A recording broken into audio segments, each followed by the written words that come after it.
What's up, everybody? It is Saturday night. Who's on here with me? I saw Crystal come on. What is up, everybody? It is Saturday night.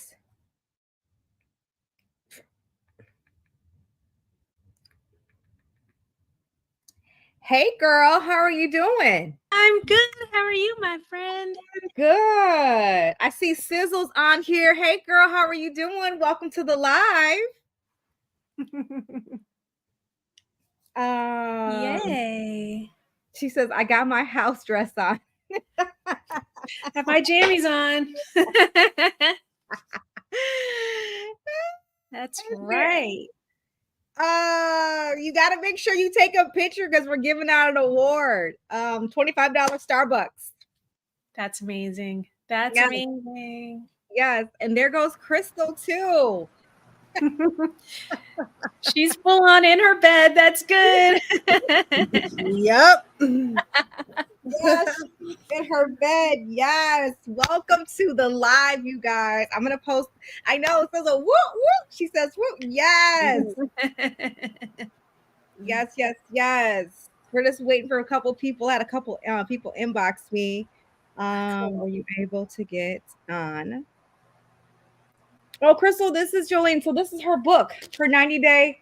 Hi. Hi there. Yeah. She's one of the assistants in the group that helps me administrate the group. Oh, fantastic. It's a pleasure to meet you. You too. Oh, that's great. I feel like I should run over to my bedroom too.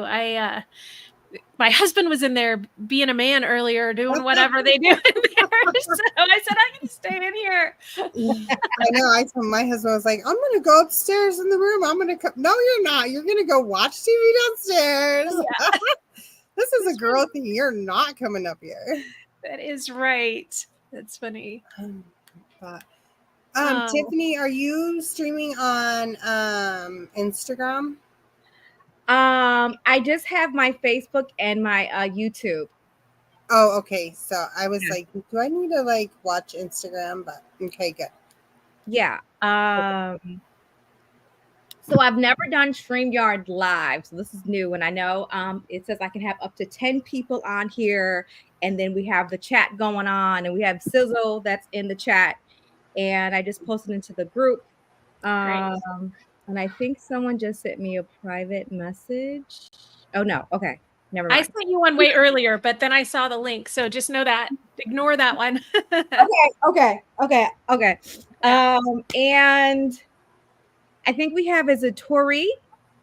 She's on too with us. Am I pronouncing her name right? Yes. Hello. Hi, girlfriend. Hey. I'm unloading my car, so I'm not ignoring you, but I just got home. It's okay. What time zone are you in? Oh, she probably can't hear me. Oh, she might have walked away. 9 o'clock here in Ohio. 9 o'clock. You going to the grocery store late, girl. No, I have hold on. I have a floral arch that I had to deliver to a wedding today. Oh, okay. Our girl's working on a Saturday night. Yes, I am. Oh, bless your heart. What an amazing thing. You're joining anyway. And so glad you're here. Thank you. I'm happy to be here. I'm super excited, actually. Good. Yeah. And then Sizzle, don't forget to take a picture of your outfit and send it to us. Crystal, I swear you look like you are so not your race. That's all I'm going to tell you. Oh, like this Egyptian look feature right now going on. I just hung out with you a couple weekends ago. Oh, let me tell you, I'm waiting for my DNA from Ancestry. And I'm like, okay, I'm doing it. I'm going for the plunge. Oh my God. I cannot wait for you. You're going to call me after you get the results. I'll talk to your husband, and then you calling me next, right? I am. I'm so excited. I'm gonna do it. Oh, I was just on Facebook. I should show you I didn't show you a picture of my mom. Oh no, you didn't show me when we were together. No. No, like. Elizabeth. Hi. Hey, Elizabeth. How Hi. y'all doing, ladies? Yeah, you definitely have to show me a picture of your mom. Yeah. Definitely. Yes. Oh my God. I am excited. Oh my God. So does everybody have their tea or their water or whatever, whatnot? And obviously, Crystal, you're very cozy. I have my water too. I do. Yes. I do. And Jolene, we have to give a shout out to Elizabeth. She just got married to an amazing husband. So can we give her a woo? Congratulations. Oh, wow. Thank you. Yes. Amazing. Oh my That's God. Yes. amazing. Yes. Happy days. Happy days for sure. Mm. Yes. So yes. So Julie, tell everybody where you're from. Yeah. I'm in Reno right now. I used to, like, pre-COVID, I moved around quite a little bit. But I haven't as much in the past several years, I guess. But yeah, so Reno, beautiful spot. I'm absolutely loving it here. I've been here about a year and a half now. So Pacific time. So it's still early. It's an early pajama party for us over here on the west side. But yeah. I grew up in Colorado and then left Colorado, but went back when my boys were in high school. And now they're all still in Colorado and I've left. So I love going back there. Really love going back there, but I'm here now in Reno. Yeah. So I know we've got a couple, at least one person, maybe Eastern time zone here. Where's everyone else? Where are we at? I'm in Colorado. Yeah? Yep. Nice. All right. Where at in Colorado? Westminster. Okay. All right. Yeah. Yay. I miss Colorado. I spent July there this year because you can't beat Colorado in July. But Right? it wasn't too crazy this year. Like the heat wise, I don't feel like. No, yeah. I was on the west side. It was a little bit warm in July, but yeah, it's just so beautiful there. Oh my goodness. And the mountains are always cool regardless, right? Yeah. So yeah. Yes. And then Elizabeth, where are you from? I know your business, but they don't know your business. I'm from Lancaster, Pennsylvania. Nice. All right. So it's late for you too. Yes, 9 o'clock. Yeah. Mm-hmm. Yeah. Okay. I've got a little thing blowing over here that's blinding me every few minutes. I'll be right back. Okay. So Elizabeth, did we go on a honeymoon? Mm-hmm. Can I be nosy? You didn't come back pregnant, girl, did you? I heard that question. You didn't come back pregnant, did you, Elizabeth? That would be really hilarious. No, I didn't go on a honeymoon because I have a stepson that's 13 and he's in school. And for me to go on the honeymoon, we're waiting for vacation time so we can drop him off at his mama's house and then we can go peacefully. So hopefully that will happen sometime, maybe November or December, hopefully. So yeah. Oh, okay, good. It'll be worth the wait. I'm all for Please. honeymoons. Yeah. You just better not come back pregnant, Elizabeth. I'm gonna get on you. Can't hear.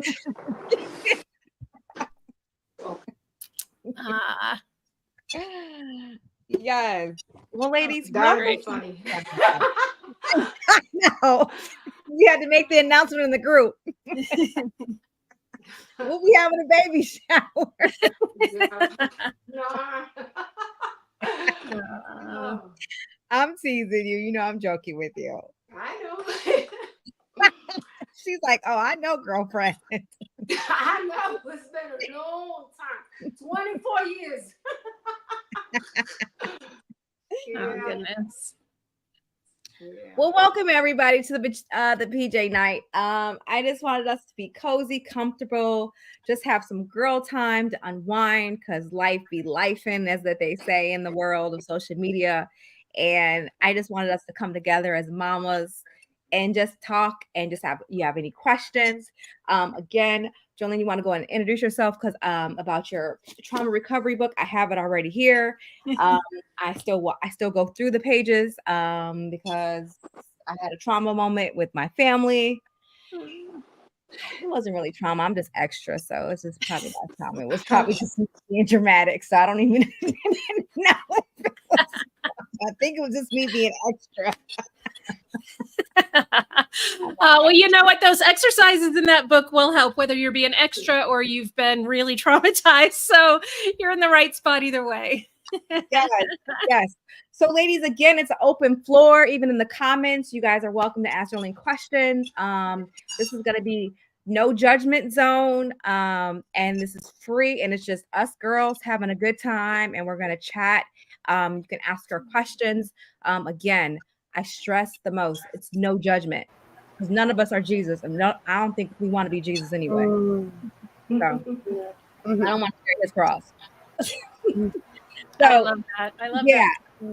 So definitely just have a good time tonight, and I just want us to unwind and just be free. Again, no judgment, and we're here for each other. And I love this community, and I'm so happy that I met Jolene through Kate. Truly appreciate that, and I truly appreciate you willing to jumping on this pajama night with all of the ladies. Yeah, I know. Love Kate. She's really amazing. And I'm so glad she connected us for sure. Yeah, I'll just tell you a little bit. I wrote that book because it's exactly what I was looking for when my son was first arrested. I was knocked to my knees when that happened, and everything in my world was impacted by the impact on my nervous system and how I, the lack of ability to handle what was going on and understand what was going on inside of me. And so I looked for resources and meanwhile my business suffered and my marriage suffered. And those of you who know me know how much I value my marriage, and my husband is just this amazing man, right? And yet my marriage was impacted, and because I couldn't regulate my emotions, I couldn't get my head together enough to work through what was going on. And so I was looking for something like that, and I found something close, like a journal option that helped me organize my thoughts, but it wasn't quite there. And so after I kind of got through the initial impact, I went, you know what, I got to create something that I can, that mimics what I was looking for. So that's where that book was born.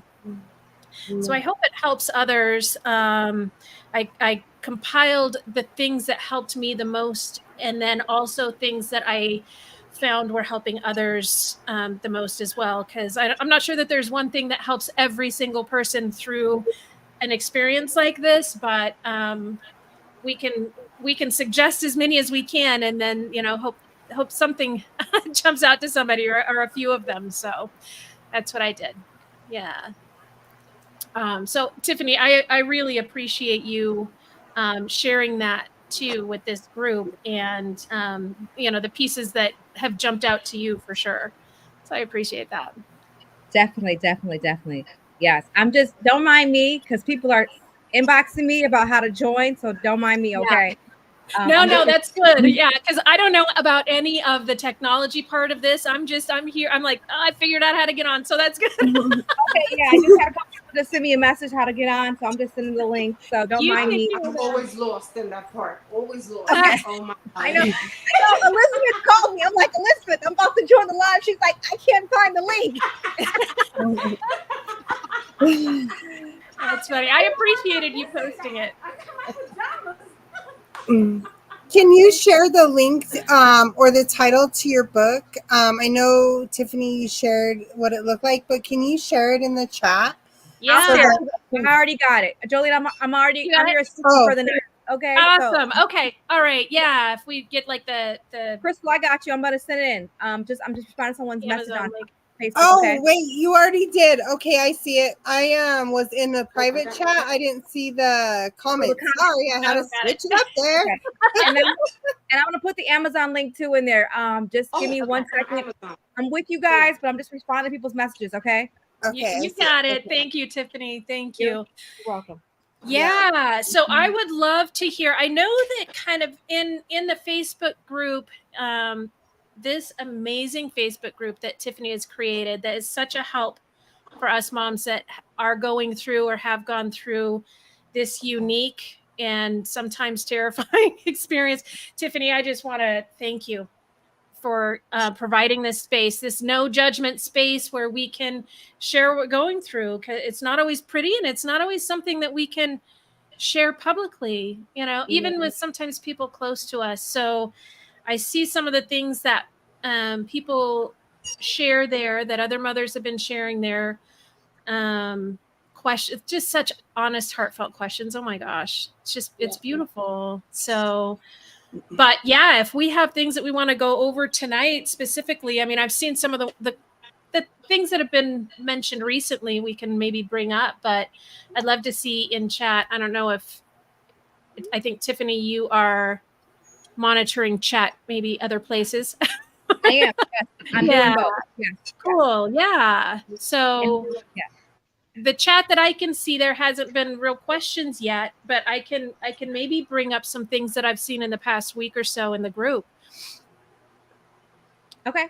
Does that work? Yes. So there was one, I'm going to butcher the exact comment or question, but I'll get the general gist of it and then maybe we can add to it.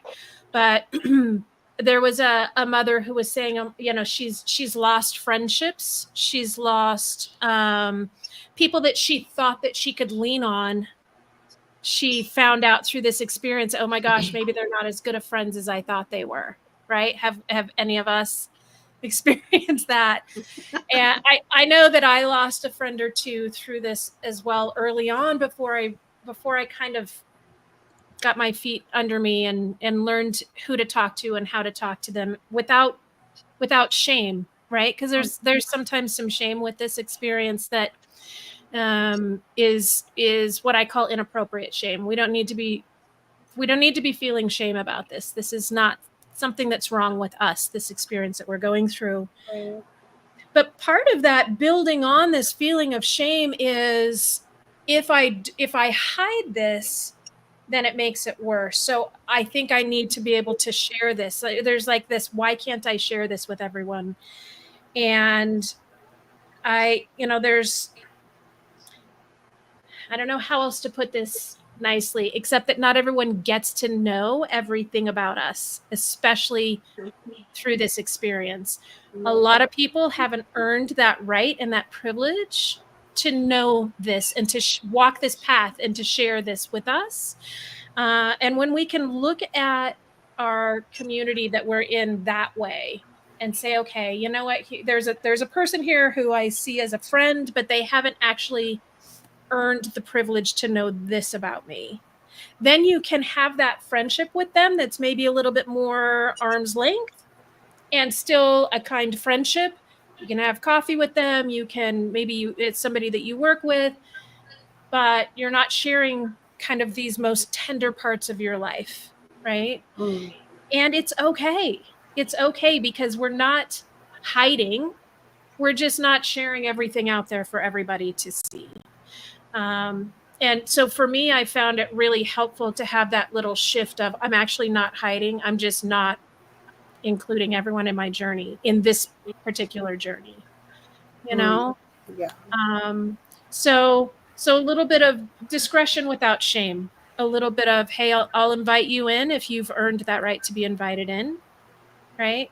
It's kind of like I tell people, two different people could ask me the exact same question. For example, if one of those arm's length friends asked me, you know, today, how are you doing, Jolene? What's going on? And I'd say, I'm fine. I'm having a good day. I kind of had a relaxing day today. It was nice Saturday, right? Getting ready for my pajama party tonight. But an inner circle friend, a close friend who's earned the right to know me a little bit better, might ask me the exact same question. Hey, Jolynn, how you doing today? And I might say, well, I had a relaxing day, but man, hot flashes are happening and all the hormones are going crazy this stage of life, right? And I might share a little bit more with them. And both answers are completely appropriate. Both answers are not lying or hiding or shameful or anything like that. It's just that one friend, that inner circle friend, has gained the right to have a more intimate conversation with me. It's the same thing with this experience that we're going through, right? And there's also another piece. Our friends, just like us, maybe don't have. We've all just never been here before. There's not a playbook really for this, and so when we share this, right? When we share I this, never thought I'd be here. Same, absolutely. Life happens. Yeah, and yet when we share what we're going through with a friend, we expect our friend to say the right things back and to know how to handle this and to handle it with grace when they're caught off guard too, right? And so then we get hurt. Yeah. And so there may be some grace maybe that we can have with those in our lives who are watching us go through this, and not quite knowing how to behave and how to react and what to do. Yeah. So I don't know if it's worse when you're not in sync with your husband about it either. Get what I'm saying? Yes. Yeah, that's how my marriage was impacted too, for sure. Good question, Debbie. I can't lean on that. So Jolene, you could tap into that. Yeah. Go ahead. He doesn't understand me wanting to send my son money or talk to my son and keep up with what's going on with him, and it's just complete opposites. Yeah. What do you think's driving him not wanting you to talk to your son as much? He hasn't gotten along with my son for a long time, but my son was always open to his dad, but his dad just kind of closed up to him. So I don't know why. He just did.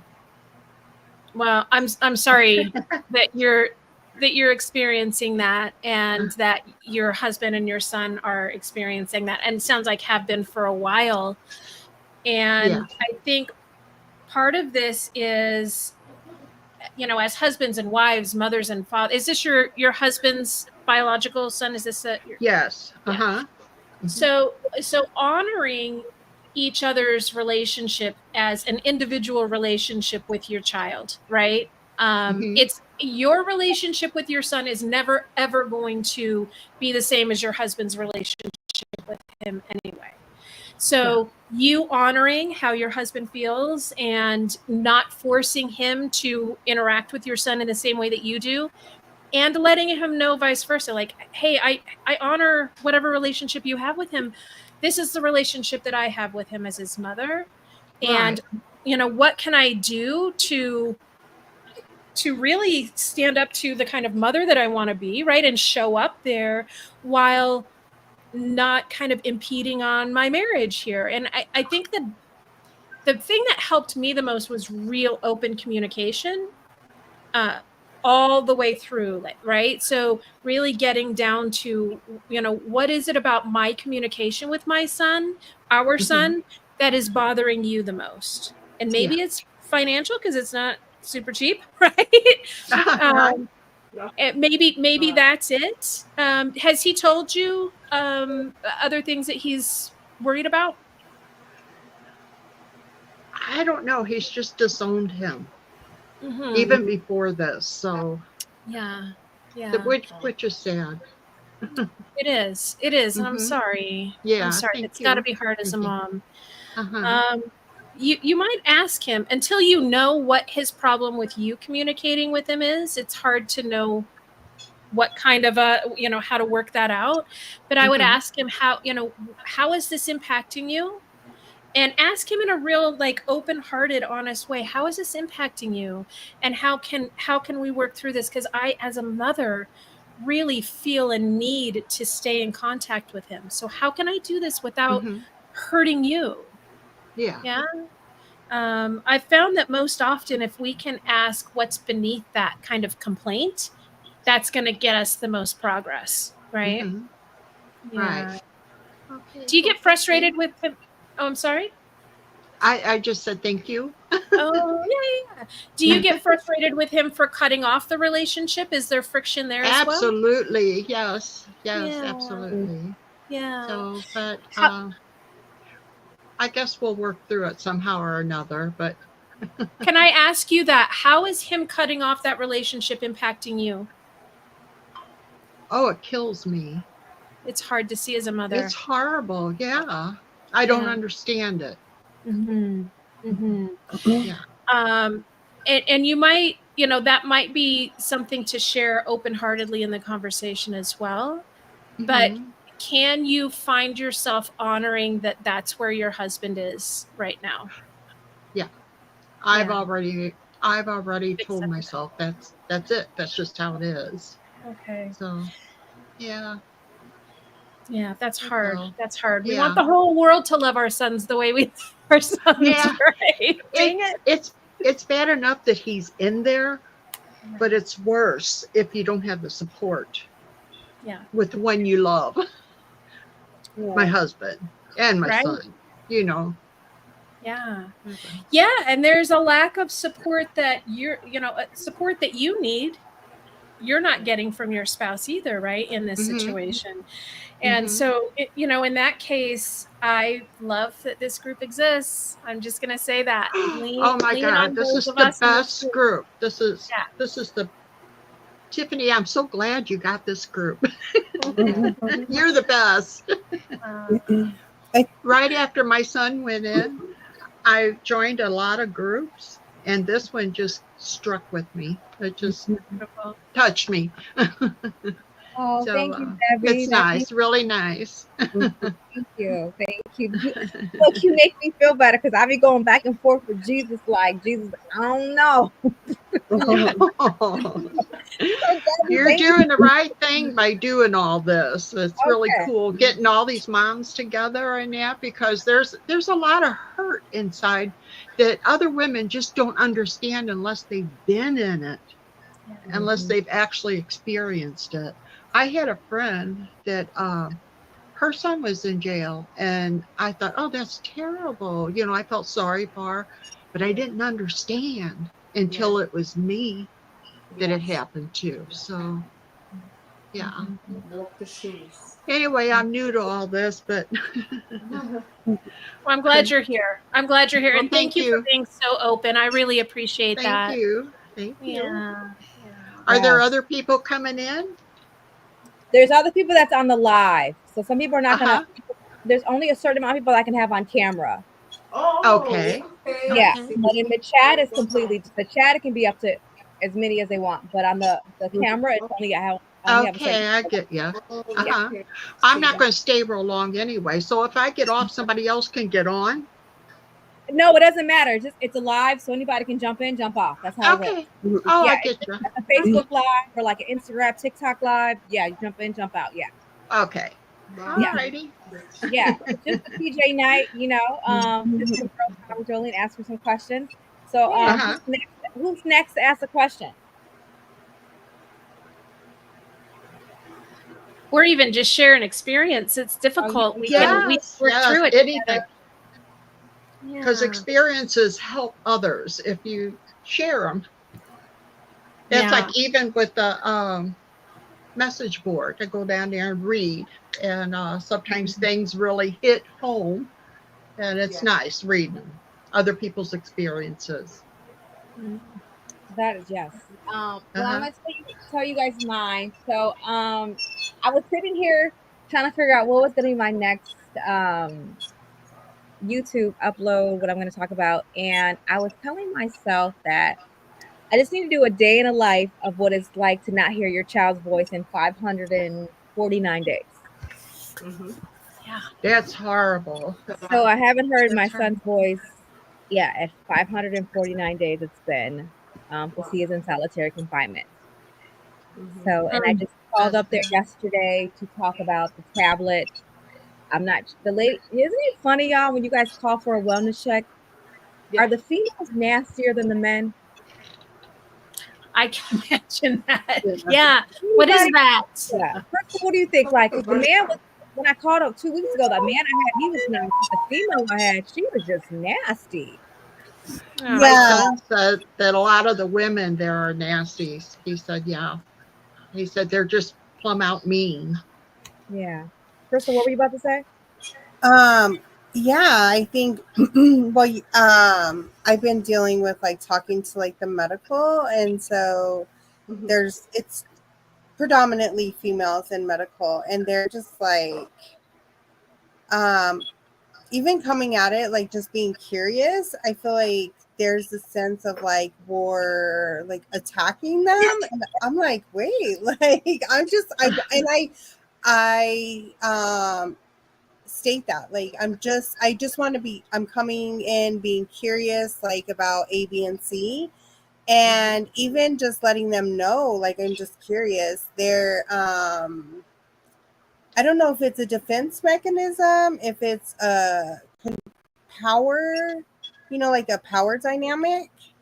Um and yeah, I feel like men are like, yeah, I mean, my son's case manager is like willing to like share and talk to me. I mean, we've had 45-minute conversations, but the women are just very like, what do you want? I'm like, Yeah. I'm in high school. Like, let's just have a conversation. Like, I don't want you to share information. Like, just please explain. Like, can you please share, So I don't know. I don't know what that dynamic is. I don't know if it's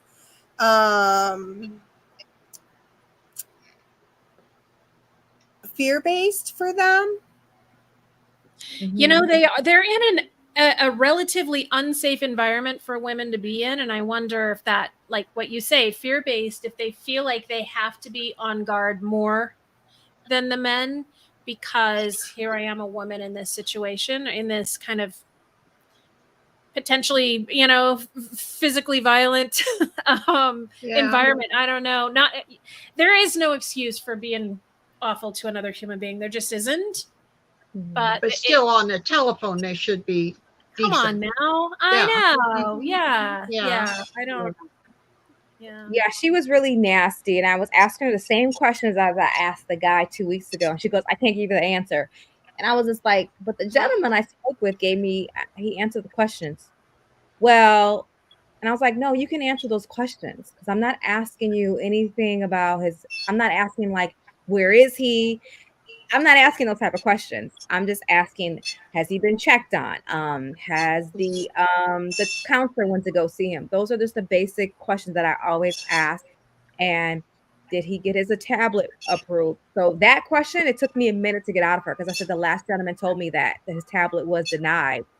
And then she's like, well, you're not supposed to know that. And I'm like, no, I'm supposed to know that. And so she paused for a moment because I ain't gonna lie, I was counting to myself in my head, like, I don't want to drag this woman through this phone.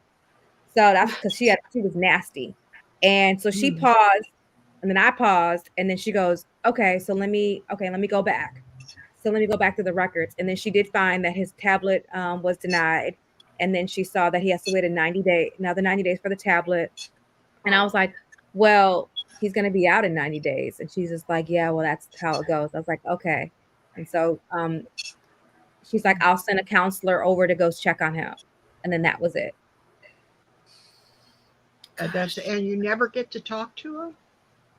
No. And then oh my God, I forgot. Thanks for saying that, because I don't talk to him. I get to write letters. So I asked this question. This is where she had a bad attitude. When I said, I wrote him a month and a half ago. And I said that for some reason, I don't understand why he hasn't written me back yet, because he always writes me back. And I was like, are you guys holding his mail? Oh, and she snapped on me. That felt like an attack on her. Oh, it was like, yeah, it was like she went in when I was just like, are you guys holding his mail? Because I'm like, he does never take this long to write me back. And then I found out from another mother in the group that they're short staffed in the mail room, so the mail is backed up. Wow. Oh. But she could have just said that, like She the could mail have just told you that. Yeah. short staff. But I found it from another mother. It's Robin in the group. Robin is the one that told me that the mailroom they're short staffed, and so that's the reason why he probably hasn't gotten my letter. And then one of his friends texted me and said, "I wrote your son back in." She said June, and he just got the letter in September. Wow. Wow. 3 months. Oh, I'm So sorry. he may not get my letter until I don't know. He may just get it this month or November. I wrote him again, so he may not get that letter until like 2025. I have no idea because they're short staffed. Oh, I'm sorry. Wow. Yeah. Wow. So Said he's coming out of solitary in 90 days. yeah. So January 12th, my son gets to come out of that, and then the prison that he's in is not the best prison. However, I just met a mom I didn't just meet her. I've been knowing her for a while. Robin, she's in the group. Her son just got transferred there. So once he gets out of solitary, I'm gonna ask Robin what's her son's name, so maybe they can link up. Or I'm not sure what Mhm. Yeah. If they're in So the same unit. yeah. Mm-hmm. Yeah. Well, So I that thought would be cool. I thought that was like okay because I don't think I've Yeah. met anybody in the group that's in the same prison as my son. Has you guys met any No. mothers in the group that's in No. the I actually met someone that her son was actually there where my son is now, but he was transferred to, for his sentence. But yeah, he's no longer there now. But actually, where my son is, it's a really sad story. My nephew is also there. So, and do they have any contact? No, they're in two different, totally different units. So it's a really hard story. Having my son in that county jail and having my nephew, and it's so close to where I live. It's a 20-minute ride. It's just really hard. I do speak to my nephew, and my nephew's really he loves visits. He loves for family to go visit. Now, see, with my son, it's a different story. He he hasn't accepted things well. Like I said, I don't think he's always there. So yeah, yeah, it's just not easy. So you're able to have in-person visits at the jail, or is it video visits? No, I'm able. It's a county jail, so I'm able to go have a weekly visit. Nice. Yeah. Okay. Yes. All right. Fantastic. Actually, go are to you see able him to Monday. Are you able to see your nephew and then go see your son, or you can only go like once a day? I don't know how that works. Okay, so I'm actually going to see my son this coming Monday. That's why my husband left on the road to work and I stayed this weekend. So I'll see him Monday afternoon, my son. And then Tuesday, I have to call on the phone to set up an appointment to see my nephew Wednesday. So it's different days. So I'll be able to see them, next week, hopefully. So, yeah. Gotcha. Yeah. Gotcha. Okay. Yeah. Well, that's great. It's good that it's so close to you. I'm so, Yeah. That's good. Yeah. It is good. It is really good. It's really good. Yeah. Yeah. Well, you guys, so a question will be for Jolene is like, how would you, when you deal with so many attacks, like obviously we have our kids in prison, and then some of us have husbands, some of us have boyfriends, and then some of us is trying to find a husband. And then you have work. How would you balance all of that when things are just coming at you left and right? Like, what do you recommend for us as mothers to how to balance all of that out? Yeah. Yeah. Oh my gosh. That is such a good question because there's so much in this experience we can't even control. We can't stop these things coming at us. And so much of it is negative, right? And hard. Oh my gosh. Mm-hmm. There are things we can control, right? And that's what we focus on. For me in that situation, what was most helpful was everything that I had control of was around peace. right? So there were periods of time during this experience, and I'll just let you guys know, my son went through his prison experience. He's back home now. He's doing well after prison. So just to let you know, that's why when I say when I was going through this experience, that's why I talk about it in past tense. But everything that I could control was around peace. I stopped for periods of time, even watching like scary movies, which I love. Like I love horror, whatever, Halloween time. But when there was so much difficulty coming at me, the only thing that I would allow in here was peaceful. So I even backed off a little bit from some of my more chaotic friends who I love, right? There's those people who you go and there's a ruckus and you love the ruckus, right? But there were times when I needed just a little bit more calm for my nervous system. And so movies that I watched, TV that I watched, activities that I participated in, all of them were all about calming down that nervous system and bringing more peace into my life. Right. And I mean, if we build a life under kind of normal circumstances, so let's talk about, pre having a son incarcerated, some conflict is good for us, right? Some challenges are good for us. But when you've got a challenge that's this size, what you can control needs to be around peace, or it's helpful if it's around peace. So that's what I say when you're seeking out friendships or love interests, or you're looking for a new husband, make sure he can handle this and that he brings peace into your life and not some, any more chaos or trial. Okay. That's for you, Tiffany. I can't take drama. Not right now. No more drama. We don't need to be bringing drama right now. And in today's world, I mean, that's challenge enough to try and build peace. But when you really focus on that, right? When you really focus on that, it's you find creative ways to be peaceful, right? We change some habits. We avoid is the wrong word, but for a time, it's okay to stay a little bit further away from the more chaotic things, the less peaceful things. I see some new friends come in the screen. Hello. Hi. Yeah. Yes, we have Miss Green on the line. Miss Green, are you still on? I know she was in Atlanta. Then we have Laura, what's going on? And then we have Michelle. Great. Who is it that's in the dark? I saw your hands come up in the light. I saw that. There we go. Wait, who is that? There she is. There's that beautiful face. All right. That's great.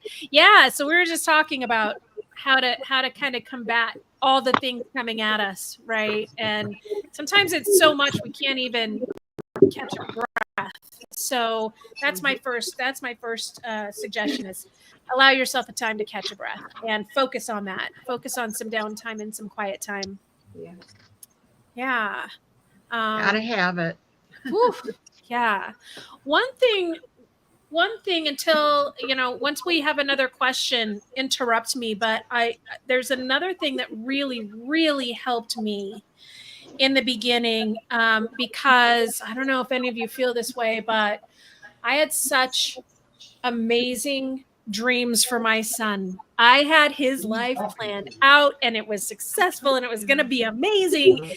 And now he was in Colorado, he had an indeterminate sentence, right? Meaning if he didn't accomplish certain things while incarcerated, he could be in there forever. And as soon as he got into the prison system, they just called him a lifer, and here we are, right? And I thought I would never see my son outside of prison again.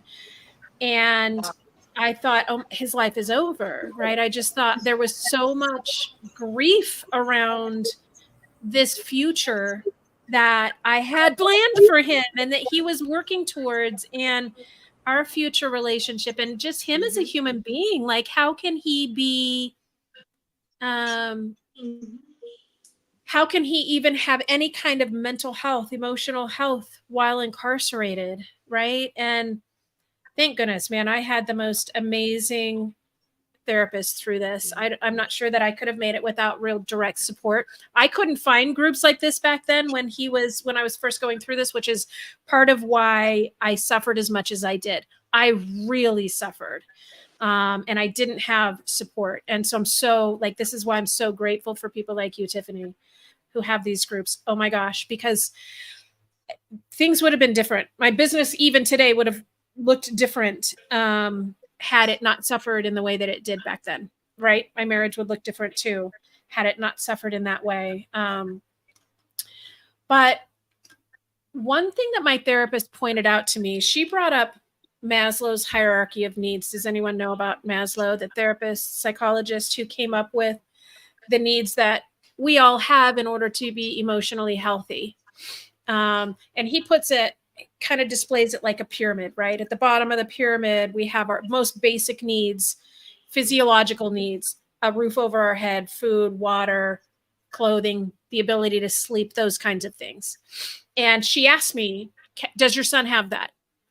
And the answer is, yeah, he does. I wish he didn't have the kind of food that he has in prison, right? It's not the greatest, but he's got food and he's got water and he's got a bed to sleep in. Okay, yes, he's got shelter. He has that. And she said, okay, what about safety and security? And sometimes that's questionable, right? Some of the places that our loved ones are.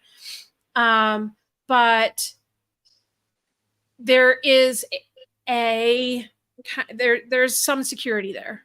Okay. There aren't fights maybe there are fights every single day. My son insisted on telling me things are okay. He mostly was bored.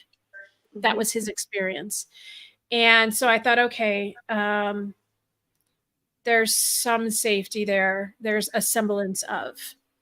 And she said, what about love and belonging, right? That's the next step up on this hierarchy of needs.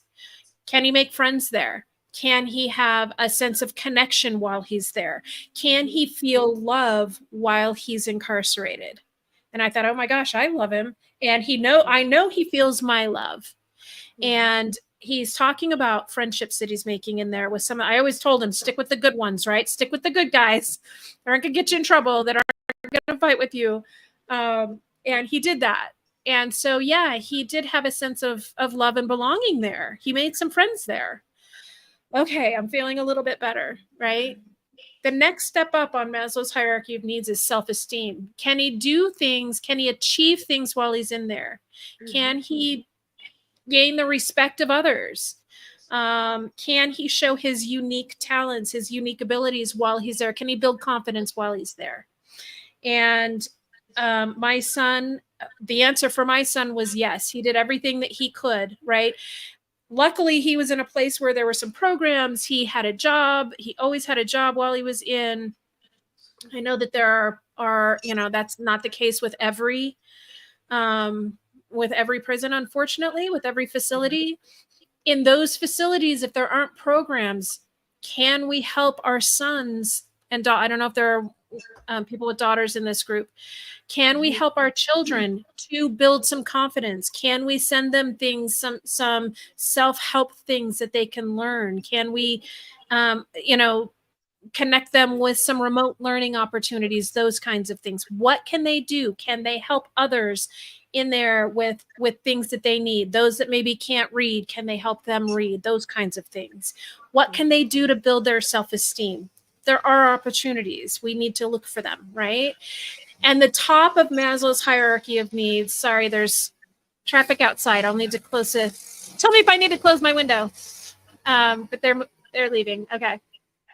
Top of Maslow's hierarchy of needs is self-actualization, right? So that includes things like morality, creativity, spontaneity, acceptance, having purpose, meaning, some inner potential. Is that possible from prison? And I think they've really got to search for those opportunities, right? They've got to search for that. But yes, it's possible. Yes, it's possible. And I know the more moms I meet, the more creative ways, things that I've seen from our sons who are incarcerated and sons and daughters who are incarcerated. I have a question. Yeah. So I'm gonna Kelly, for I'm the gonna mom that's on, like, what do you think the most difficult part of this journey of having a child incarcerated? the most Anybody can difficult. just raise their hand. Yeah, what's the most difficult part? And I'll unmute you. Whoever, yeah. Okay, Crystal, let me get to you.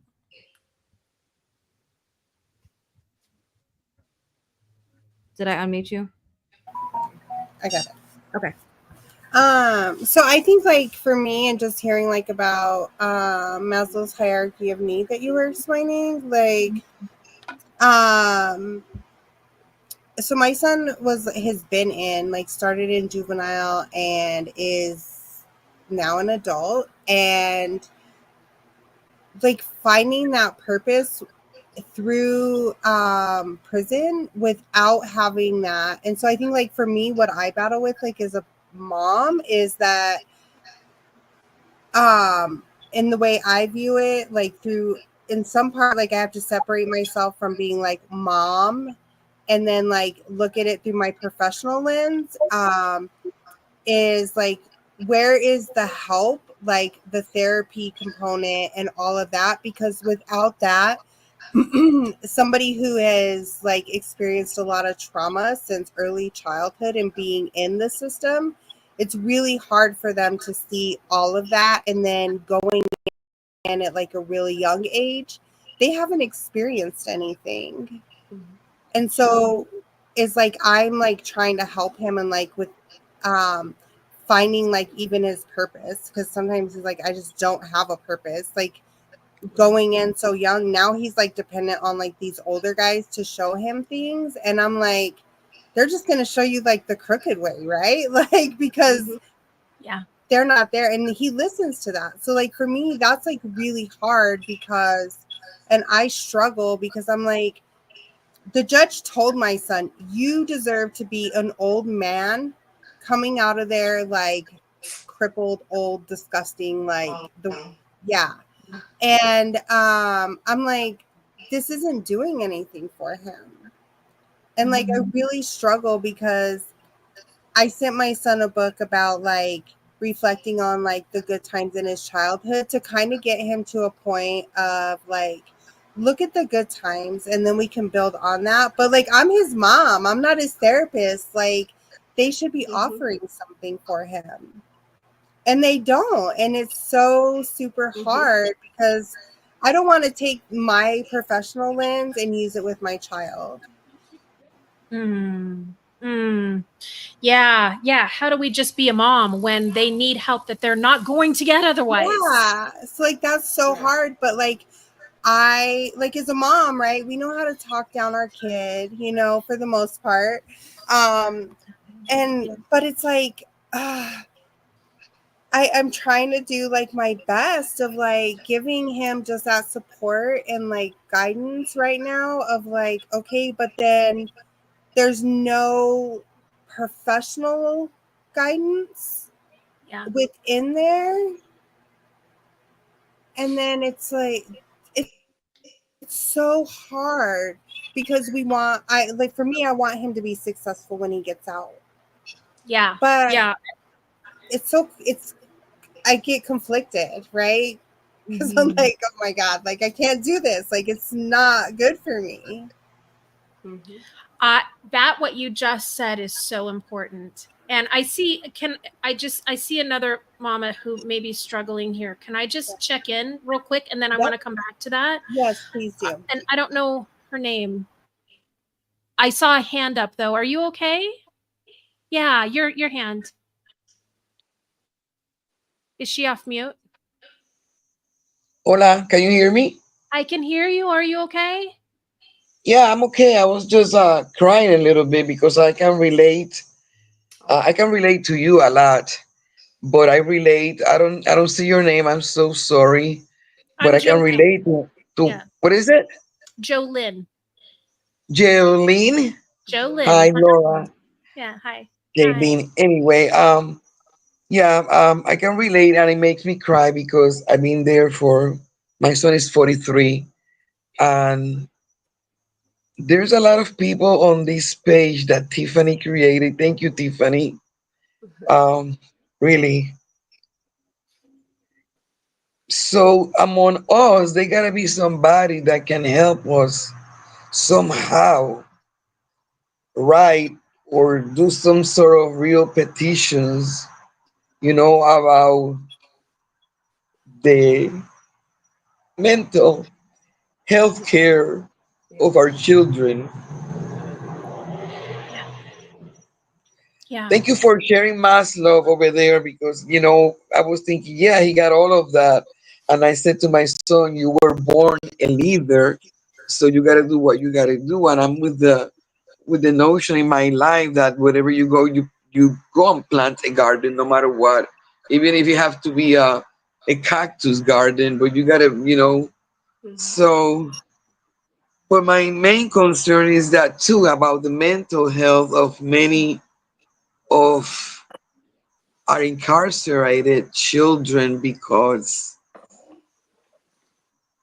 I get angry sometimes because I'm thinking, why?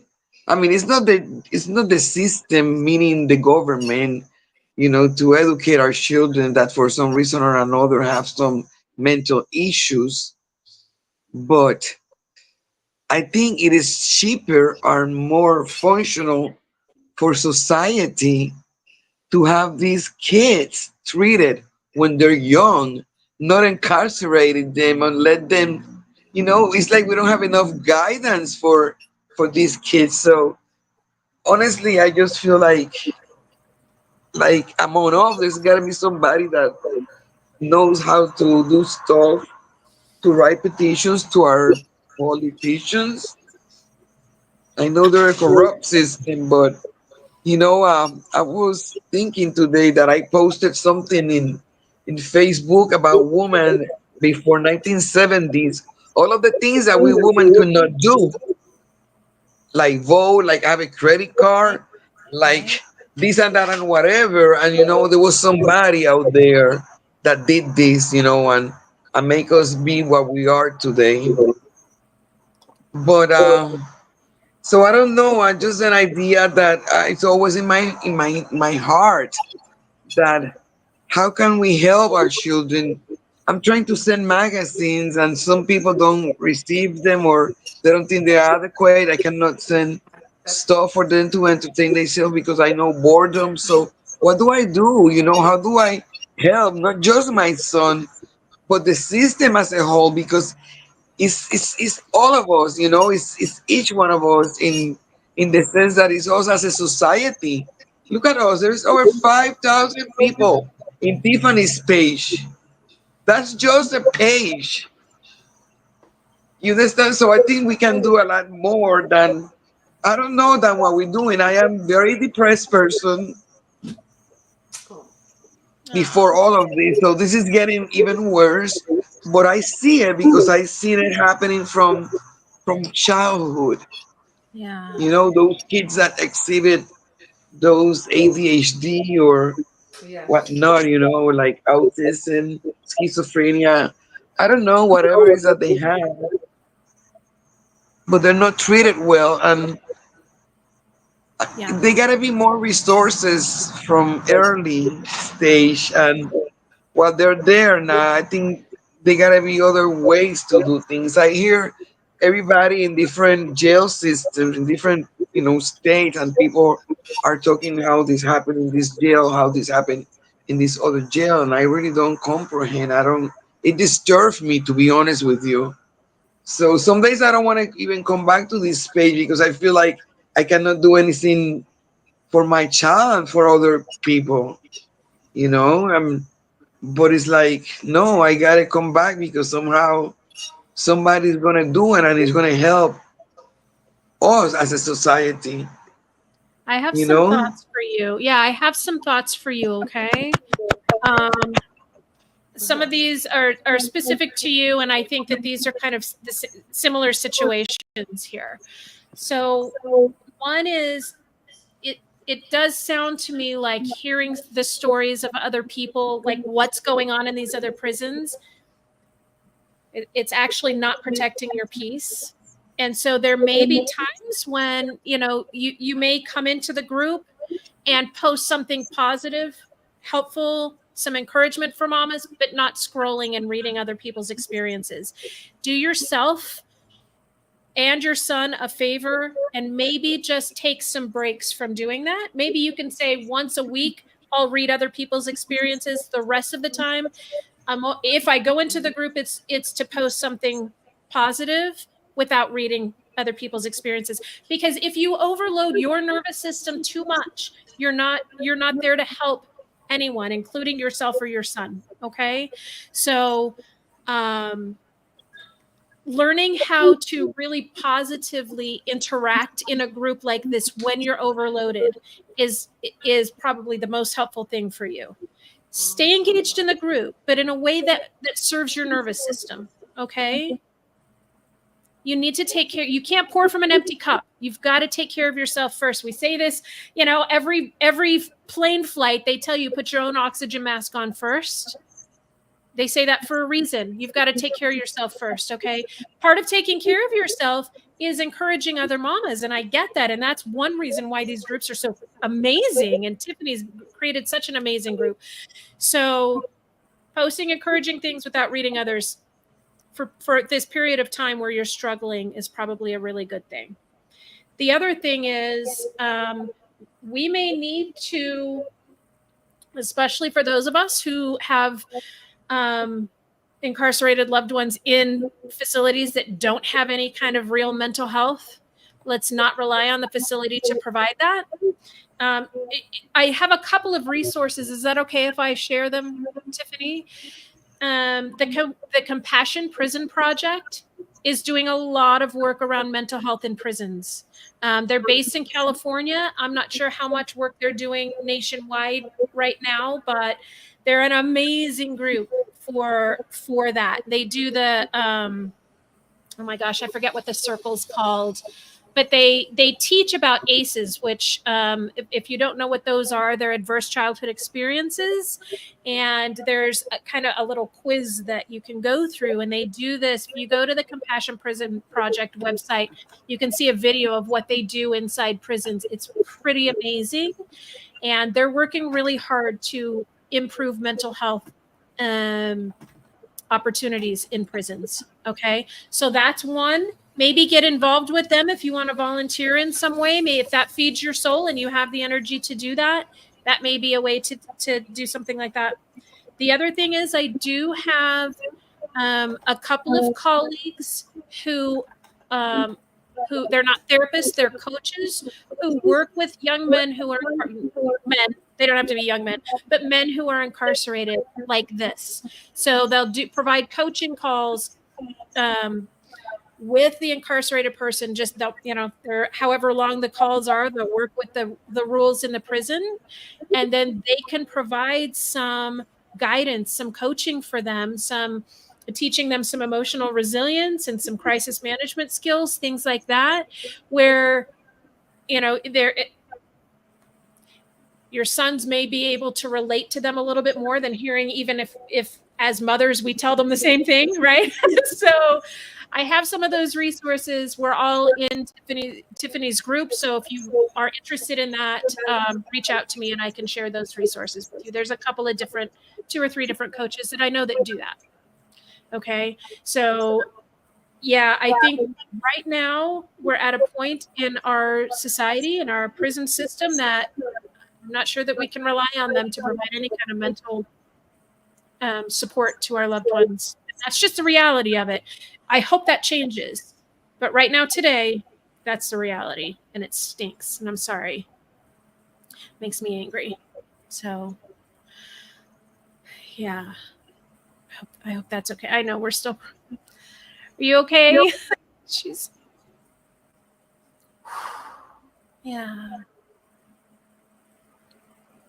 How are we doing out there? Are there other questions? Did I answer? It was Crystal. Okay, yeah. Crystal, did I answer your question okay? Did I leave anything out? No, and it's really helpful to know. I just pulled up that prison group, and then also I'll connect with you because I think that that's just really helpful because like searching, for even a coach, right? Like I do community mentoring with kids in the community that are just as involved, just because like I want to be that person now that my son didn't have access to, and I think it's so important. And I mean, I've looked for things for people in prison and that, and I can go in juvenile facilities. I can't go into the adult because my son, which is fine. That's not an area I want to go into because he's there, but I think it's necessary, and so I'm glad to hear that there are coaches that are willing to work with them because we do run into walls, and there is hope. And as long as we remain in, I feel like a hopeful state, that it's it helps them. And as Tiffany always says, trust the process, and um, that is super helpful as well. And that's like for me, I've had to like remind myself just trust the process, and I even tell my son now trust the process. And and even I think just a coach, like you mentioned, having access to that could even be more beneficial than a therapist, right? Because therapy has a stigma, and when you're in prison, that has a stigma, and if just the whole concept is changed, could be even more beneficial. So I think there's so much. I mean, one step at a time, right? Maybe it's a half a step, a half a breath. So I'm hopeful, and maybe someday I can come back to the group and say, like, I've started a petition. I'm in master's level social work, and I love policy right now. I didn't want to put that out there, but so maybe someday. Yeah. Well, congratulations on everything that you're accomplishing, and thank you for your community involvement too. That's just yeah. And I've wanted to also, Tiffany, recommend you connect with Barbara Allen. Do you know her? She's in Long Island. Her work, she's such an amazing person. Her work around they've made it so in New York they can't use solitary confinement as a punishment for more. I think they can. It's 7 days is the limit in New York now because of her work, right? And taking that and building from that, saying, hey, they've done this in New York. Let's take this to other states, right? So if there's advocacy to be done, let's build off of what other people have already accomplished there. Barbara Allen, she's pretty amazing. I can share her contact information with you separately if you'd like. But Okay, yeah, definitely. she's an inspiration, and she's been running support groups in Long Island for 55 years. She's in her 80s and going like this woman. Oh wow. Is amazing, absolutely amazing. So she runs now. She co-founded Prison Families Alliance, which is a support group. They have a bunch of support groups. So anyway. I do think, though, we have to know what our lane is too as mothers, right? Let me be a mother to my son, not a therapist and a guardian and all the things, right? And so finding them resources and things that they can access that will allow us just to sit back and stay in that mother role that we were meant for, right? That we're here for. I think is really important because we try to show up as the therapist and as the I don't know, watchdog and all the things. It just it gets difficult. So It does get difficult. somebody's riding a motorcycle right on my street right during our pajama party, and they just keep going back and forth. I don't know if you guys can you hear that? Is it or is my microphone okay? I don't hear it. Do you guys hear it? Good. Okay, it's just me then. Okay. That's why we use the microphone that cancels that out. Good. It's frustrating. I need to not be doing that during pajama parties, but yeah. Yeah. Other thoughts, other struggles? No, we had talked about guilt a little bit before too. I don't know if that's helpful to bring up, Tiffany, or if we have time for that. How are we doing? I am in the house with Marley, and Marley is knocked out. And so if the people want, I am here for the people. I am here for y'all mama. So yes, Got whatever you. guilt, yes. Does anybody feel guilt right now because their child is incarcerated? Does anybody want to share? I know Sherry's on here. Let's see here. Tori, I know she got on here. I know she was I know she was getting stuff out of her trunk of her car. If she wants to say something. Yeah. And then we have Miss Green here on the line too. Mm-hmm. I used to feel guilt in the beginning because of what my family said about me, that I spoiled him. So I don't know if anybody got that from their family about they spoiled their child. Oh my goodness. Everything we did as mothers caused our sons to be incarcerated, right? I was like, you bought him too many. I will never forget. My mom said, you bought him too many Nikes. Wow. Like, wow, Nikes is what put him in prison. Okay. All right. Well, if we want Yeah. that's a little bit less than supportive. Yeah, I guarantee had it gone any other way, and let's say he had, some huge accomplishments, you wouldn't have been blamed for that. Probably those same people would have not put that on your shoulders, right? Right. And that's, I mean, if our children make the decisions that they make, and did we want them to make different decisions? Of course we did, but their decisions are their own. They're their decisions. I do think I'd love for us to kind of maybe visit the relationship that we have with guilt and what, emotions in general. I think sometimes are a little scary for us, or a little the kind of unknown what they're there for. Like, why do we have these kind of quote unquote bad emotions? And I think guilt sometimes gets a bad rap. It definitely does when it's inappropriate guilt, and maybe it should in that case. But, guilt really it pops up when our actions don't align with our values. That's appropriate guilt. If our value is whatever kind of mother that, we envision ourselves as, and we have not been that, guilt might be appropriate, right? A lot of times we allow guilt to kind of overtake us over things that aren't ours to own, that aren't ours to fix, that aren't mistakes that we made, right? What guilt is really intended to do, every emotion has its own role and reason in our lives. They exist for a reason, even the difficult ones. Guilt comes up to organize our response, to repair whatever we've done that doesn't align with our values, right? And if our behavior hasn't matched that, then yeah, I think it's really beneficial to have that. But I think in this situation, especially where we have outside influences that are kind of pushing inappropriate guilt on us, I think there's a couple of things that we can do. And if we look at that, is that guilt valid? Is it valid? Did me giving my kid, a certain brand of shoes land him in prison? Right? Yeah, no. Did any other kids that wore those kinds of shoes, did every other kid that had those kinds of shoes wind up in prison?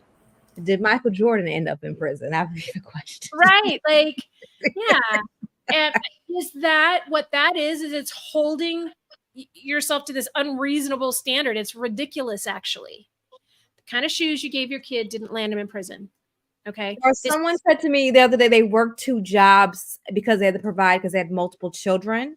So they felt, so that guilt was her. She said, I had to work so many jobs, Tiffany, so I wasn't at home Yeah. after school. Yeah. Oh my gosh, we can guilt ourselves to the end of the earth for that one, right? Because how dare we not be there for our kids, but you were working for them. Mhm. That mother was working to provide for those kids. What choice did she have? What choice did she have? Right?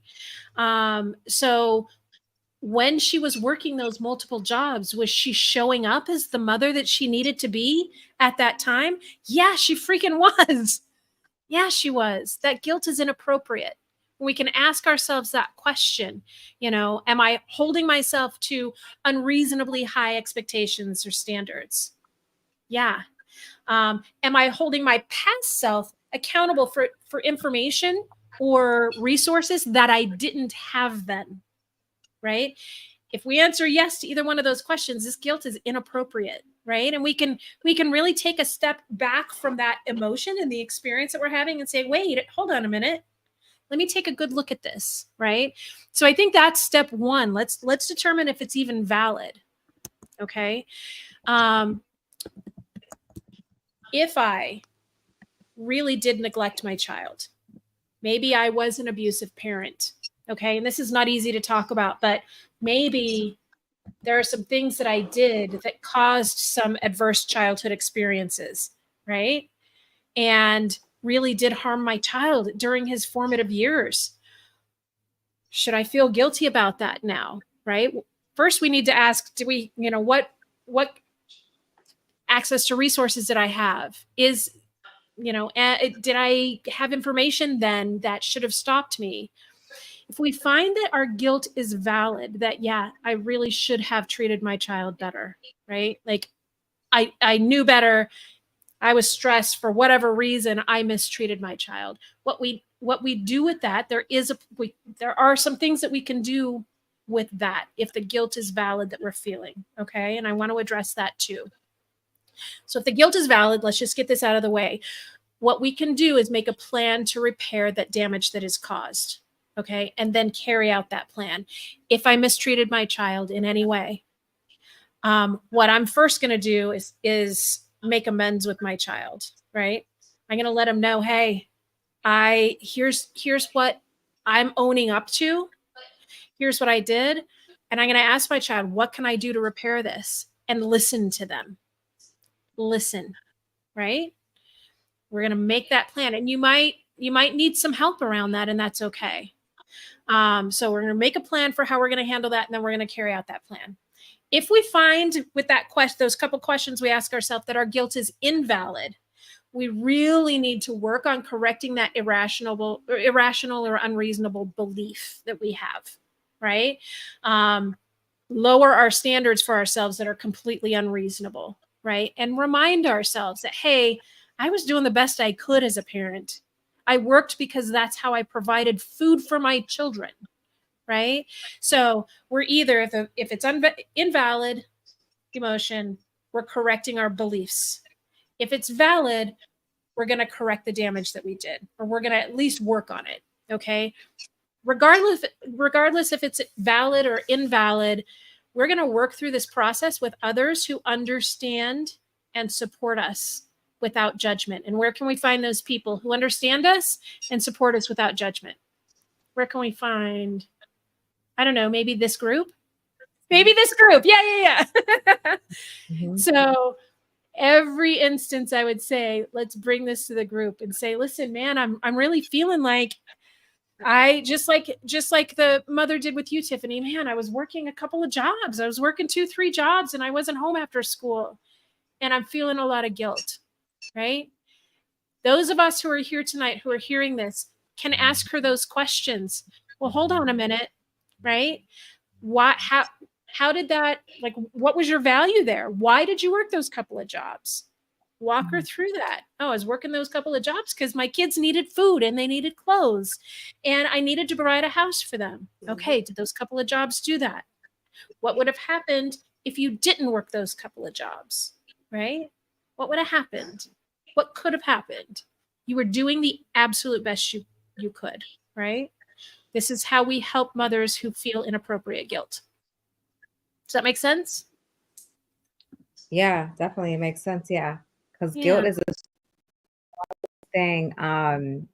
I don't know, like, do you guys ever feel stuck where you just want to go to work and come home and don't want to like do nothing? Is anybody in that phase of life right now on here? Yeah. Yeah. Tori, she's nodding her head. I see you Yeah. nodding your head. It's too much. It's too much. I'm zoning out. I'm watching Yes. Netflix, not doing anything. Right. Yes. I'm not interacting with people. Yeah. Can I ask you guys a personal question since it's pajama night?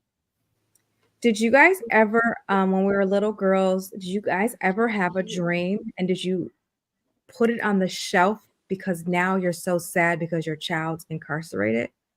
Did anybody have a big dream or a dream and they just put it on the shelf because life is life? It's not for me anymore. Does anybody want to say anything? I think Tori, are you saying something? I think you're muted. You just She's reaching for that phone. okay. Is she talking? So it Wait. says I'm back. Okay. Can you hear me now? Yes, there you go. Okay. Sorry about that. So I would say my dreams that I put on the shelf probably were more so dreams I had for my children, for my son to have a wife, to have a career, to have to give my husband and I grandbabies. So I think my dream probably looked a little bit different than maybe what some other people's dreams look like. Like maybe other people had dreams of going to college and becoming a teacher or an accountant or something like that. I do work full time and I do have a part time job as well. The part time job is my choice. I don't have to work it to live. So I'm super duper thankful for that. Um, but yeah, I have a lot of grief of what I will not have with my son or from my son as far as him being married or having children. And so I struggle with that. One thing I will say that I would like to touch base on that you had spoke of before. I'm super thankful that my son was addicted to drugs when he committed his crime, and he was out of his mind at that moment. At that point in time, he's also mentally ill, but he has told my husband and I that this wasn't our fault. As he was growing up, we did try to get him some help, but he chose to self-medicate after he turned 18, and that's where everything went downhill for us. So I grieve, the not having grandchildren from him and things of that nature. So those dreams for me, those have been put on the shelf, and that's where they'll stay. But I'm thankful that my son is sober now. I'm thankful that he's accepted Jesus Christ. Um, I'm thankful that he mentors other gentlemen who are mentally ill in the it's called a day treatment program in his facility, and he does music therapy with them. My son's musically talented, and so he teaches them guitar lessons. Oh my gosh. Oh, that's amazing. So That's beautiful. yeah, my dreams look different, but Yeah. the dream that I have for him now is to stay sober and to be an encouragement to other people, um, and to mentor other people. So that looks different now, and I'm accepting it. But I'm also human, and I still have hard days sometimes, but I do try to keep moving for the most part. Yeah. Oh, well, I love your son's accomplishments and bravo there. That's amazing. That's amazing. I also, yeah, grief. Oh my gosh, all the things we're grieving, all of Yeah. those hopes and dreams we had for our sons, our children, and for our relationship with them, right? I think probably a lot of your dreams were about watching him form these relationships with the family that he's, you wanted him to create, right? Right. And your Yeah. part in that too. Yes. Yeah. One thing I think, grief in this situation deserves a lot of respect. It's not something that I would say we need to rush past or stuff down or ignore. Let yourself feel that. It's, oh my gosh, yeah, of course we're going to grieve the future that we hoped for our children. It also might be helpful for you to take a look at, what did it mean for your son to have children? This dream that you had for him to have a spouse and to have children, to have a family. What kind of relationship were you looking for, right? It almost looks like him mentoring other people. I mean, they're not his children, but this is him helping other human beings in the way that a parent may help their own child, right? True. And yeah. you can look at the good that he's bringing to these people who maybe never had that in their lives. Yeah. And rather than completely abandoning that dream, saying, okay, actually, maybe this is what that looks like in my son's life, Yes, I agree with you on that. Yeah. One thing too, that always comes back to me is that there were decent chunks of the Bible that were written from prison cells. Yes. Yep. Our incarcerated children, things aren't over for them. They can accomplish some amazing things from wherever they are. And it just needs to be their choice. We can't make that choice for them, but we can love them and encourage the best we can, right? Yeah. That's true. That's true. Thanks for sharing that. Yeah. That's good. Mm-hmm. Yeah. Can I ask you a question? How long does your son sentence? I'm sorry, not Sherry. Tori. He has life without parole. Okay, okay. So that is that's why I mourn and grieve those things that he won't have. Yeah. But I will say this, the gentleman that I'm about to interview, they was giving him life, and he's out. So I believe this is like the fourth person I came in contact with that had life sentences. Major's one of them. I interviewed him, and now I'm gonna interview Iman Emmanuel. He was 13 years old, and they gave him life. Okay. And he got out. I'm happy for him. I'm so happy for him. 2 more people too that got life sentences, and I don't know, just anything is possible. Yes, I believe that as well. I don't like to give myself false hope or get my hopes up, but I also, believe that if God wants him to, to see the other side of the prison walls, that he will make that happen. I also sometimes sadly wonder and think, it's not sad from the aspect that if my son leads people to the Lord, that's a wonderful thing, but that he'll do that inside and not outside. And that's my hope, that he will lead people to the Lord in there. And maybe that's why God has him there. That's, something that I have to think about. Or I do think about it. I don't have to think about it. I do think about it. Yeah. I'll tell you what, if my son were still incarcerated, I would want for him to come in contact with your son for sure. Well, thank you.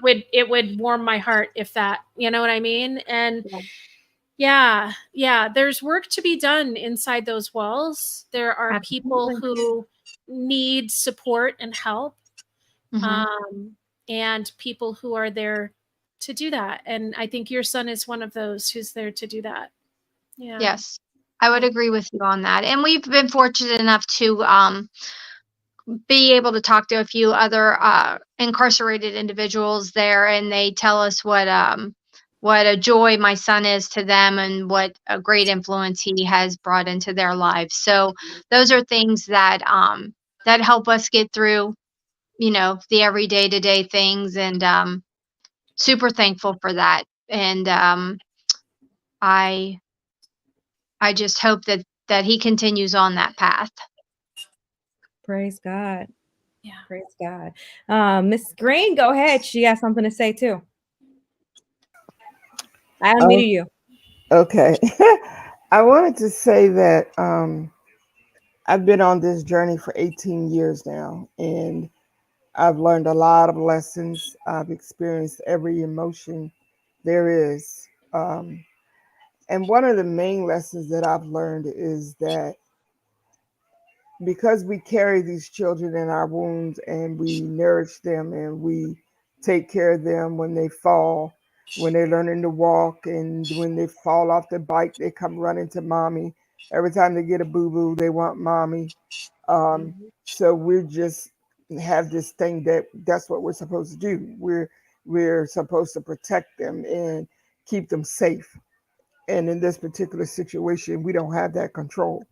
And I think that a lot of what we go through emotionally is because we have not accept some of us have not accepted that we don't have that control anymore. We still want to try to figure out what can I do to help my baby. um, I know Tiffany knows my son's situation, and I'm still fighting, advocating on his behalf, with regard to parole and stuff like that. But the reality is that as mad as I get, as upset as I get with the system, as much as I feel like, when I call the prison, I want to know what's going on with my child. I don't want to hear nothing about nothing else is going on. I don't give a ham sandwich about you being on lockdown because you don't have enough staff. I want to know what's going on with my baby. But the reality is, I no longer have that control. And so, what I've learned over the years is to, as you were saying earlier, I forgot your name. Your name. I'm sorry. Stop talking to me right now, please. Why is this child still awake? Anyway, she's okay. Hold on. Jiminy crickets. What I've learned is I can avoid some of the anxiety and the health issues, the depression, all of that, if I just let go and say, we say we've given our children over to the Lord. We say, I'm trusting God with my son, but then we get upset when we can't find out what's going on with them every day. So, have we really done that? So, I think that I had to come to a place where I had to not just say the words, I had to actually release him and pray for angels to cover him, for God to be with him, but to accept the fact that there may be days on top of days that I have no clue what's going on with my child, but I'm trusting God with him. And so I just wanted to share that because I see a lot of anxiety when I talk to mothers, through my nonprofit.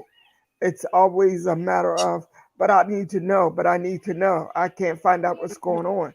One of the most frustrating things is to call, that's enough, stop it. I hope I don't end up in prison. But like what 5-year old child is still awake at 10:30? Anyway, I forgot what I was even saying. But I But just want I want to piggyback off what you said because since you're a Bible scholar and some of us read our Bible, do you guys know? I was reading the Bible the other day. Moses' mother, she was only in the Bible for like 7 seconds, right? And I was thinking about God gave me a revelation on when you talked about control. Imagine y'all that you put your newborn baby in a basket and you put it in the river and you're letting that go, then you're trusting the process that someone's going to get the baby, the right person, or we all know what's in the water. You got animals, creatures in the water. think her name was Jebecca, Moses' mother. Like, she trusted God enough to put her baby in a basket. And God was just like, I got your baby. Yep. And Moses ended up freeing people. Like Tori, her son is in prison now, but look, he's doing ministry work right now. Yep. It may not go the way we want it, but it may go exactly the way God wants it. Because God planned for Moses to be picked up by by Pharaoh's daughter. She raised him. And then I didn't even know this part. Did you guys know Moses' mother nursed him? Yes. Yes. So she trusted God enough to put her baby in the water, and she didn't know she was going to get her baby back. Pharaoh's daughter had one of her I would say assistants to go find someone to go nurse the baby, and it ended up being Moses' mother. That's right. Wow. God gave me revelation. And look, I ain't even a pastor, but I'm ready to preach a sermon. Like, she had to trust God enough to let her son go in the water, and then I was like, I got you. And then she ended up nursing Moses. That's right. That's correct. That's control. Isn't that powerful? That's what I'm saying. Like, she had to let go of her control. She had no more control anymore. She had to trust God. She had to trust the process. And who would have thought that God was like, I got a plan. You still gonna be with your son. You still gonna nurse him. You gonna be in the house with Pharaoh. And on top of that, she ate good. She was with Pharaoh's daughter, so she was eating good. She's all mapped out. And I'm like, okay, God, I get it. Let me just trust you, because I'll be all over the place with Jesus. Sorry, y'all, I had to go on a tangent when she's Well, that was a great summation to what I was saying, and a perfect example of how we have to let go. Like, you don't turn your back on them. And then there have been times in this 18 years when I'm just like, I forget this Negro, because first of all, I told him not to do X, Y, Z, and he did it anyway. And so, oh well, God, hope you make it. And then 5 minutes later, I'm like, oh my God, what's gonna happen to my baby? But we have to let go. Trust what you taught them. It may look like they didn't pay attention to what you taught them, but they really did. It's in there. Yeah. It's in there. How long did it take you to finally really let go of the things that you couldn't control? Yes. I'm gonna say maybe about 8 or 9 years.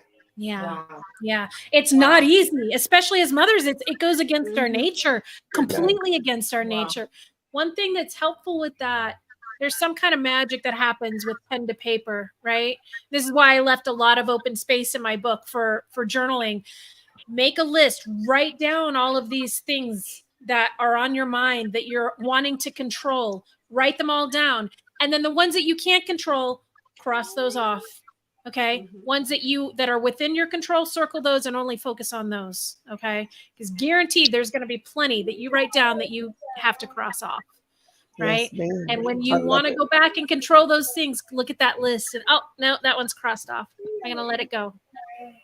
Yeah. Yes, ma'am. Thank you. I'm so glad that you have reached that kind of place of a little bit more calm. Yeah. Are things going better for you now that you've been able to let go of that? Yes, because I was admitted to the hospital during the first 3 years. I was admitted for and diagnosed with major depression, anxiety disorders, just all kinds of things. And it took like me really letting go and really putting into action what I was saying with my mouth, like really putting it into action. And then I started noticing I was less and less anxious. And when I didn't hear from him, I didn't automatically go to, oh my God, something bad has happened. I was able to get past that. So, yeah. Wasn't it Jesus who asked the question, do you add even one day to your life by being anxious? Is that what he said? That's what he said. Yeah. And you automatically say, no, but that's my baby. That's my baby. It's my firstborn. Yeah.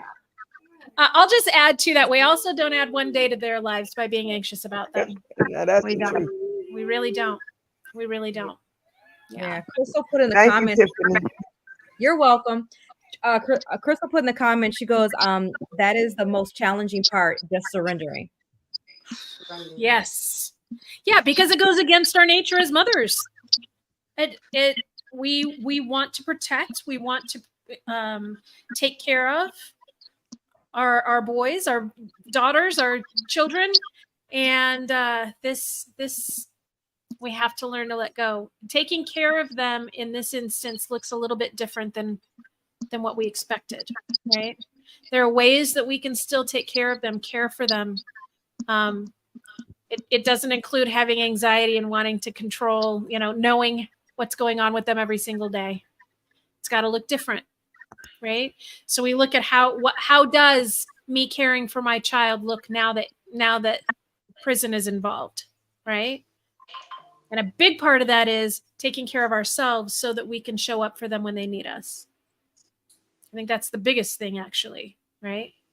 Absolutely. Yeah. Absolutely. Yeah. Well, you guys, I know it's late in some cities, so we're gonna wind it down. Before we end, does anybody want to share anything with Jolene and just leave a comment before we end the night, before we all get in our nice little warm beds with our blanket? Oh, someone has their hand raised. Is it Yeah. Laura? Oops, I can't hear her. Are you muted, yeah. friend?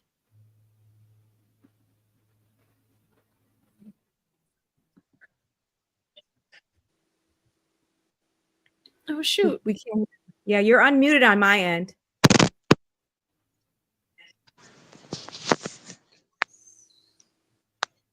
Oh, no. Can you hear me? She has. Yes. Yes. Hey, I just want to ask if somebody wants to do a closing prayer. That's it. Thank you. Thank you for having me. Oh, yeah, we got a pastor on here. She can go ahead and pray. Come on, Bishop. Not me. She laughing right now. We got a pastor on here. She can end us with prayer. Before we end it with prayer, does anybody want to say anything else before we leave for the night? Wait till I finish talking. Okay. Okay. Yes. Wait till I finish. We gonna have the bishop come on and lead us with prayer, end us with prayer before we close out. She is so silly. I love you. I love you too. Thank you for Father, having us. first of all, we want to thank you for this opportunity to come together to share our hearts. We thank you, God, for those who have compassion enough for us to even bring us together. And you said to us in your word that if we love one another the way that you love us, that's how we please you. It's not through our words, it's not through just talking, but we show our love for each other. And that's how we share your love. We thank you, God, for Tiffany and for those who put this together tonight to minister to us deep in our spirits. We thank you, God, because your spirit can go into places where we cannot go. And we thank you for our children, even in those facilities where they are. And sometimes we hear such horrible stories about what goes on in these places. But what we do know is that your spirit is there, that you are watching over our children and you're protecting them and keeping them from every plan that the enemy has. And we know for a fact that many of them are still alive because they are in those places instead of being in the streets. So we thank you for your grace and for your mercy. As we close out this time of gathering, we ask that you would touch each and every mother that's represented here tonight. Heal those broken hearts. God, build us up in the areas where we feel weak and where we feel like we're so ineffective. Fill us with your spirit. Fill us with your peace. Tonight, as we lay down to rest, give us sweet rest.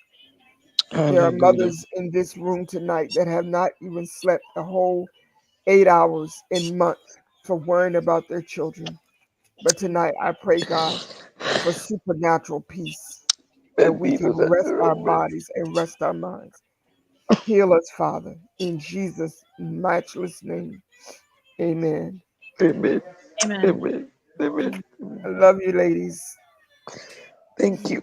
The Thank you. Spirit of God goes where we cannot go, and He's there. Somebody said this to me right when my son first got um, sentence. One of the mothers in my church walked up to me and just out the blue, she said, God told me to tell you he's got your baby. And I didn't I didn't get that in my head or in my spirit at the time. It took me like almost 10 years to get it.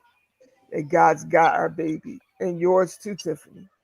You may not be able to communicate with him, but the Spirit of God is communicating with him every day. Amen. Amen. Hallelujah. Amen. Amen. You all be encouraged. I love you. Love Now you, I'm gonna lady. go try to That was find some. beautiful.